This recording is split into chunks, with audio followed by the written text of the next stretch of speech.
નામ રહંતા ઠકરા નાણા નહીં રહંત કીર્તિ હુંદા કોટડા પછી પાડ્યા નહીં પડંત.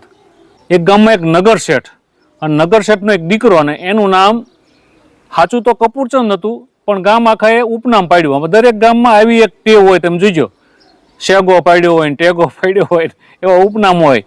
એટલે આનું નામ ગામ આખાએ ઠંડ પાડી દીધું. પછી તો એના લગ્ન થયા ને બહુ ઘરમાં આવી તો બધા મિત્રો આવે કે એટલે હાલ ઠંડ બાય ને એના બાપાએ ઘણી વખત સાચું નામને બદલે ઠંડ કહી દે.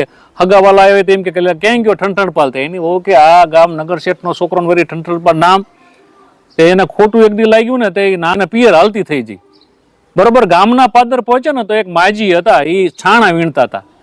તો એને પૂછ્યું એને કે તમે આ છાણા વીણો, તમારું નામ? એ કે મારું નામ લક્ષ્મી.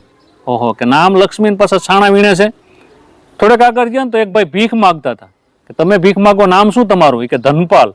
આવું નામ ધનપાલ ને ભીખ માગે કે ગામની બહાર પહોંચ્યા ને તો શમશાન યાત્રા નીકળેલી અને બધા રામ બોલો ભાઈ રામ કરતા નીકળ્યા. એટલે પૂછ્યું કે ભાઈ આ મરી ગયું નામ?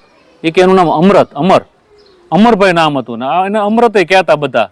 એ કે અમર જેવું નામ અને તો એને જવું પડ્યું, મરવું પડ્યું. એ કે ભાઈ નામ પ્રમાણે તો જીવનમાં કોઈ દી હોતું નથી. આપણે નથી ઘણી વખત નામ વાલો હોય પણ ગામ આખા ઝઘડો કરે. નામ શાંતિ હોય, ખતર વખત ઘરમાં વાવાઝોડા આવે. નામ શોભા હોય ને ઘરમાં તો તમે જુઓ એટલે બધું આમ પીડ્યું હોય જેમ તેમ અને તરત પાછી વળી તો એના હારાન એના હાઉન એ ઠંડ પાલે એ ચિંતા કરતા કે વય ક્યાં ગઈ? એટલે પૂછ્યું ક્યાં ગઈ હતી? કે હું રીન ભાગી ગઈ. બસકું હતું એ આમ ઘા કઈ નાખી દીધું. અને એક જ વાત એને કરી, ટૂંકમાં હું તમને વાત કરું. એ કે છાણા વીણતી લક્ષ્મી જોઈ અને ભીખ માગતો ધનપાલ. છાણા વીણતી લક્ષ્મી જોઈ અને ભીખ માગતો ધનપાલ. અમરને મેં મરતા જોઈ, એના કરતા મારે ઠીક છે ઠંડ પાલ. એટલે નામનું કોઈ મહત્વ નથી હોતું, એના ગુણ બહુ મહત્વના હોય છે.